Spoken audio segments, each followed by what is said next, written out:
Alright everyone, Shaetan one more time with game number 2 on Tal'Darim Altar this time. Liquid Ret's choice. We have the Blue Terran in the southeast position, EG's Puma, holding a 1-0 lead in this series. And spawning in the top right position, Liquid's Ret. He is the Red Zerg, and this was his map choice. He's down 1-0 in the series, so he's fighting to hold off elimination. This is championship losers bracket play, so whichever player loses this series is going to be eliminated from the tournament. Now, Ret can't be all too pleased with the spawning positions that they have gotten. Liquid Ret is counterclockwise from Puma, and so Puma is going to be able to, if he wants to, set up a very, very nice siege tank contain sort of over here, shell the natural, and if he decides to do some almost 4GG-esque positioning, you can make it very, very difficult to break. Build a couple bunkers here, put your tanks behind them, and it's almost going to be impossible to break with just Ling Bling. But we'll see what the players decide to go for. Liquid Ret probably not going to try any sort of cheese on this map. It is one of the bigger maps in the map. Well, I think it might be the largest one that MLG allows. So expect a long macro game from him. We'll see if he can balance his desire to get a strong economy with an ability to be safe from Puma's timings. I'm sure Puma is well aware of Liquid Ret's propensity for overdroning, and he's probably going to be well prepared to punish it. But we'll really see how the game decides to progress. It looks like Puma is going to be going for a command center first. This is one of the maps that you can do that. You're probably going to be very, very far away from your opponent. Your opponent will not scout you in a very, very long for a while, unless they happen to get lucky and scout you first. And against someone like Liquid Ret, who is almost guaranteed to be going hatch first in every game, you can feel comfortable doing this. Now, this command center is going down at the choke, so it's going to be walled off, which is going to mean that Red won't be able to get in and, try and harass the SCV if it's over on this side. But, again, with RNG, it's possible for Liquid Red to pick off this probe, or this SCV, if he goes there first. It looks like he's actually going to go cross-map. So this command center will finish shortly, and we have a barracks coming up from Puma. And we'll see what he decides to do. He is getting a fairly quick refinery here. A lot of times with command center first, or actually no, this is more standard than I apparently thought. So this refinery is going up. He'll probably follow it up with, again, a reactor Hellion opening, only this time he'll have expanded first. It's going to do the same things it did last game, try and, give him some map control. He's going to be able to keep Zerglings out of his base. He's going to maintain map control, and he's going to be able to stop creep tumors from extending probably any farther than here, maybe even farther than this if he's, really on the ball. But Liquid Ret, he does have his pool up, he has his gas up. Let's see, it looks like he might have gotten this up before his pool, so, typical greedy Ret play. Didn't actually notice when that came up, but at the same time, we see Puma is finishing his command center basically at around the same time, within about 15 seconds of when Ret got his hatchery up. Now Ret is aware of what's going on. One option that a Zerg player can do in response to this is to go for a Baneling bust. We'll see that Ret is continuing to mine gas, so he has that option available to him. He can drop down the Baneling nest and go for some action. This wall is going to be weak right at this point. And Puma has, his barracks came after his command center, so it's going to be a little while before he has any significant number of Marines out there. And we see, Ret doesn't know this, but Puma is going for the factory after only 2 Marines. So, if there was a Baneling nest that was up, it would finish in about 30 seconds, probably about when this reactor finishes. So, really, Ret could punish Puma severely, just, mass some Speedlings up, make about 6-7 Banelings, and you'll probably hit when your opponent has, I don't know, maybe 3 or 4 Marines and 2 Hellions. And you can really cause a lot of damage to your opponent's economy that way. But, Ret deciding to play it safe, he doesn't want to chance it on having Puma do a different type of build, not going for these reactors, maybe massing up the barracks first and having a lot of buyout there. We do see that he is getting the lair fairly quickly, so probably going to be seeing Mutalisks from him. He's a very big fan of that playstyle, so just lots of droning from Ret, up about 10 drones compared to his opponent when Puma finally moves out to take his expansion, and bunkers, a little bit of a a little mini wall is going up so that Lings can't just kind of skirt around this bunker without taking any sort of damage. So we'll see how the players decide to go off of this. If Puma, wants to go into a longer macro game, maybe just turtle up and eventually take this third base and then go, or if he wants to go for some sort of 2-base timing push. We see that he's getting a lot of bio, continuing to make Hellions. A starport is coming up. The first set of Hellions, the first 2 Hellions, I think, are out, so he probably should be moving out with these, sort of trying to maintain that map control. We can see that because of the delay in these Hellions coming out, caused by the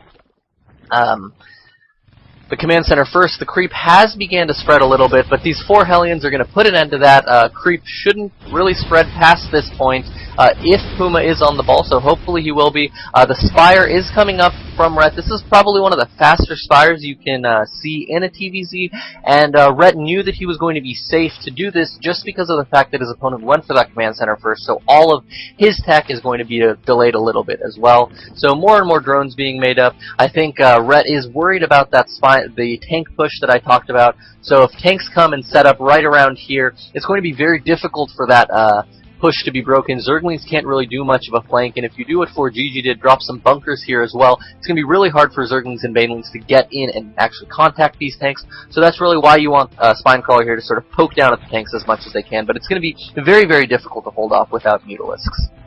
So there is a Valkyrie coming out from Puma, so this is an interesting choice. It's gonna let him go around, hunt Overlords. He'll, if he's very vigilant about where he goes with it, he's gonna be able to get 1, 2, maybe 3 or 4 Overlords. But Puma actually poking out right now with a couple of Marines. He's gonna have 6 Hellions, maybe 8 or 10 Marines, and these Marines don't have combat shield. They will have stim though, so he could do a bit of damage. At the very least, he's going to be able to force a bunch of Zerglings, because this probably isn't going to be enough. Yeah, this isn't going to be enough to deal with the army that Puma has out here, and he is going to clear up this creep, sort of reset it to back in the base of Rhett. And these Zerglings are beginning to work on the 3rd base. There's 5 Mutalisks on the way with +1, and Puma very wisely backs off. He knows that Rhett's not a bad player. He's not a slouch. He's going to react appropriately, and when you see units coming, you should make some Zerglings to respond. This poor Viking, it's going to have 2 kills, and then go down to these Mutalisks and might get one if he's lucky. Will he? No, it looks like. So 5 Mutalisks are on the way. 4 Liquid Ret. They are going to almost be intercepted by these Marines. A stim was used though, and there's only 2 medevacs that are just now being made. Puma is making turrets, so he should be fairly safe as long as he zones appropriately with his Marines. He's not going to take too much damage. But what this is going to do is it's going to give Rhett the opportunity to take his 3rd base. Probably even he could take a 4th if he really wanted to be greedy. Wouldn't be too surprised by that. But we'll see what he goes for. There's a kind of some Zergling sharking around in the middle of the map as well, as Rhett continues to just make more and more Mutalisks. Now, Rhett is trying to go in for a sort of Zergling run-by, but that's what this wall is here for. Puma finally finished it up, and he's going to be driven back. None of the Zerglings are going to be able to do anything, and Puma actually getting a nice snipe there on the Mutalisk. If we look at the Mutalisk count, it's only at about 12. I think he's lost 2, maybe 3 Mutalisks, so nice play there from Puma, just doing as much damage as he can. You want to keep that Muta count as low as possible, just because eventually they do reach a point where they can come in, ignore missile turrets, and just do a lot of damage. But Rhett has to, he's probably going to be pretty pleased with how this game is going. He's getting up his 3rd base. If we look at the Harvesters, it's 64 to 59. Kind of surprised actually that Rhett is so low. I've seen him go up, at least in ZvPs, up to about 80, 90 drones, and in ZvT he's gone up over 100 before. A little bit ridiculous in my opinion, but to each their own. Rhett is a very big fan of that macro style, and with if he overmakes drones, eventually he can come in here and in the very, very late game just mass up some spines, turn those into static defense that'll delay any sort of a push from a Terran player. And Puma, it doesn't look like he's going to be going for any sort of a mid-game timing off of 2 bases. He is just going to get this 3rd base, and if you look at what he has really, he's just now beginning. He doesn't have siege tech, he just started. Does he have any tanks? It looks like he has just 1 tank out, and that's because he's been making Hellions, and his Hellions after the command center just meant that any sort of tech that he had was coming so late. So if he tried to push out, with Rhett getting these really, really fast Mutalisks, it's going to be fairly difficult for, one of those standard just 3 tank timing pushes to do any damage. So Puma is just going to macro up. He's taking this 3rd base. We'll see if this is the Zergling. Zergling will at least be aware of the fact that this 3rd base is taken. A little bit of mispositioning from Rhett, not actually blocking it from landing.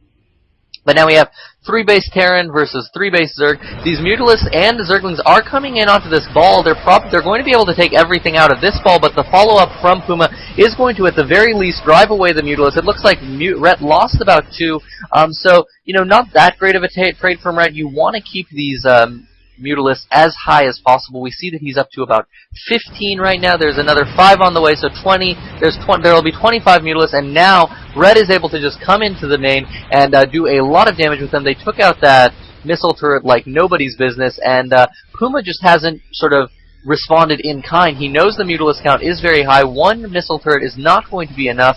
There are 2 more coming up, and now we see a Thor Thor is out. Another 2 on the way with +1 vehicle weapon, and it looks like Puma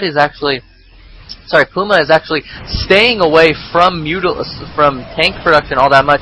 The Mutalisks are continuing to do some harass, and we can see that in the drones killed tab, Puma is up to Puma has killed about 36. Puma has killed 36 workers. Was there a drop I completely missed? Apparently so. This drop right here managed to take out basically all of the workers, I think, at the main, and there was another drop at the natural. My apologies on missing that. But so both players really have done a lot of harassment. We can see almost even on workers killed. Puma has actually taken a slight lead in the worker count by about 8. That's not what you want to be in. And now these Mutalisks are coming in. They're going to be able to Magic Fox the Thor, but I think he might have made a poor mistake coming in and engaging. There is a bunker here with 4 Marines in it, and more Marines with medevac support. So really those Mutalisks are just driven out, and we can see that Rhett has been sort of holding steady at 20 Mutalisks because of not being all that careful with them. But Rhett is massing up more and more lings, but really the supplies tell the story right here. It's 161 supply to 130, and even though the Mutalisks and Zerglings are coming in and might be able to clean up this push, we can see that you know, Rhett just doesn't have all that much of an economy to back it up compared to his opponent. His opponent is up about 10 harvesters on him, and there is a little bit of a Zergling run by into the 3rd base, which is going to be effective because this isn't a planetary fortress, along with Mutalisks harass into the main. But I think in the long term, this 4th base just going up means that Rhett isn't going to be able to have that much of an economy lead on his opponent. So he is doing, you know, a decent amount of damage, but it might not be lasting. We can also see that Puma is up on upgrades, I think 1-0 versus, does he have any Zerglings? No, 1-1 versus 1-1. So, you know, maybe there still remains hope for Rhett. It's a fairly even game right now, but just Rhett hasn't been playing as crisply as I've seen from him before. He's losing Mutalisks fairly frequently. I mean, he's at 8 Mutalisks now, so his Mutalisk count has been basically reset, which means that Puma is going to feel pretty free to just macro up as much as he wants, because the Mutalisks won't be able to keep him, or macro up and do harass like this, because the Mutalisks won't be able to keep him safe by keeping Puma in his base. Now this drop is going to go into the main. It looks like it's going to actually reach the main without being spotted. Let's check Rhett's vision. It does look like that's the case. So this drop is going to come in, and while the army of Puma moves out and tries to pull Rhett out of position, we see Rhett doesn't really have all that much, only 11 lings and 12 mutants, only about another 10 lings on the way. But this push could just be GG, especially with this attack in the natural, just killing harvesters. We see he's going to clear out all of the overlords, which isn't going to supply block Rhett, because Rhett is has like more than enough overlords, but he's going to be able to take out all of the drones. The drones are engaging, and he's going to take out is he going to take out the Baneling Nest? He might be able to he's going to be able to take out a couple of Mutalisks, but even without that, you can see that this siege tank push that's coming on the low ground is going to be able to shut down mining at the natural. He's going to be able to shell the natural expansion as well. I don't know why Rhett transferred all of these drones back. They're just dying, and if we can look at the story right here, 59 workers, 60 workers killed to 49 of Rhett, and Rhett only has 29 Zerglings and 8 Banelings. This 3-tank sort of setup with all of these Marines and the Thor is going to be able to deal with whatever Rhett really has to throw at Puma. The supplies are massively in Puma's favor. He's up by about 50. I think Rhett is going to have to just sacrifice the space and go for a nice flank or counterattack. I don't think the counterattack will be all that successful if Puma just sieges up this tank, but it looks like that's what Rhett is going to go for. He's going to go for the counter, but a lone Marine spots it. Will he siege up? No, he doesn't siege up, but he's going to pull back behind the wall, lift it, Puma, lift it. He doesn't lift it. The Zerglings get in, but the +2 Marines might be able to make short work of it. It looks like the 2 tanks are going to drive away the Zerglings. The Mutalisks as well is driven off, and we see that this hatchery is finally going to go down. The Banelings roll in. The Banelings didn't have speed?